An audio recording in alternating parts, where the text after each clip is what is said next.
Carl! Carl! Loading! Carl! Oh, yes, he has a new idiot. Get back like that. Listen, maybe more. Come on, I'm concerned. Oh man, you're seeing over here. I'm here. Freak out.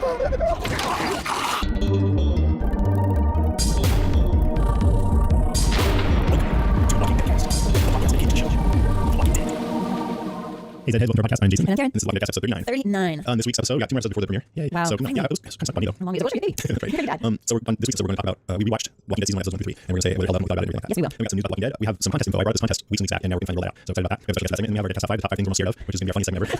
And the news from like Obi-Wan and news from It's Obi-Wan. Oh, right. God, I'm such an idiot. They're quiet and they're quiet. They're not quiet and All like right, let's move on. So, episode 1 through 3, how did they hold up for you? overall, as the first episode, they were better than I remembered. Honestly, Me too, actually. Yeah, Me too. I love them. I love just about everything about them. Cool. All right, let's move on to the news. By the way, hopefully you guys also watch these over again if you haven't watched them recently. If you didn't, I recommend the Force Season and watch them. Okay, I was looking through this, looking at these through this lens of having now watched all the other AMC shows, not all the Mad Men Breaking Bad 2, I've seen before, so I was kind of looking to see if Walking Dead compares to those, and I really think it's a different show. It's not clever like those shows. I mean, there are some things about it, but it's not meant to be. And I actually give credit for being very earnest and straightforward. Like True Blood is very wry and it's funny, you know, it is meant to be that way. Yeah, and I always like that about it. Let's have it when it really takes itself. I mean, it does have its moments, you know, but it takes itself seriously. Yeah, exactly. And overall, I also thought that they were better than I remembered, and there's a lot good about them. I particularly like cinematography, characters, the zombies look great. For the most part, the story, the pace, I really love the slow pace and the tone, the music. Yeah. Here's what I thought to improve. I don't like when people seem like characters. They attack the ones. Now, mostly they don't do this. I was impressed that they are very understated about it. But Shane sometimes can be a little too Shane. Yeah. You know, I guess most people are really like that. So. And you know, Merle seems like a cartoon character too. Yeah, it does.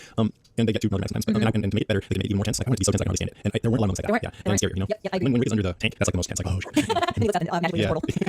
Actually, you know, the highlight watching the whole thing again, there were a couple of things. One of the big highlights for me was the moment when I think it was in the first episode, maybe it was in the second one, when Morgan's wife, who's now a zombie, is shambling in front of the house, and the scariest creepy moment for me was when she went up to the front door and looks in the people back at Rick, and Rick is looking out at her, and he's watching her do her thing, and all of a sudden it's as if she understands what's going on, and she looks directly at the camera, and it was the creepiest moment. I loved it. That's one of my favorites. And what I noticed also about that scene is there's so much in the eyes. Yeah. You know, when she first gets to it, her head's right back with her eyes too, and then they look like looking straight at each other, and then her eye goes down, but he's still looking through it, and she finds the doorknob, and you hear clicking, and then she's like, what?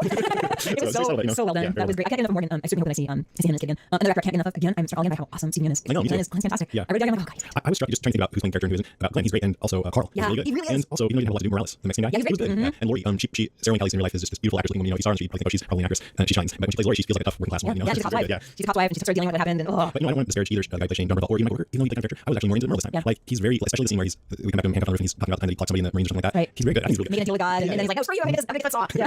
And he connects to Merle. There were some things I didn't remember that he was such a badass. When you first see him, he's beating all of them. He's holding them all off. Not only holding them off, but he's dominating. And only when Rick comes to punches behind, he's able to do him. How handy is it to have a cool cop lead, by the way? And Yeah. zombie apocalypse? Good lord. One thing about Merle's talking about him, I wish that they had shown us a little bit of Merle before, because from the moment when he's a double track, right? And you wonder, well, what happened before this? Wasn't he just terrorizing everybody, or did he just now decide? Well, you see that he's throwing some coke or something on the roof, so that's why he decided to go out and choose line, right? Because we have to go away from him. And it's like, okay, maybe he just came more. But what was it like before that? And I would like to see a little bit of that to make his character a little more believable and less cartoony, maybe. Note to writers. Please flesh out your character. But he'll be back. I know he'll be back. Okay. So we'll see how they handle it. He's only one hand. Is he gonna make a zombie? I don't think so. I don't think so. I think they're going to have to confront him based on what happened, you know. Can I also say that I thought everything looked unbelievably. I mean, just viewing it through the eyes that I have now, knowing what has happened and how Frontier Bond is no longer with the series, Yeah. and knowing how hearing rumors about them cutting the budget, the first three episodes look unbelievably expensive.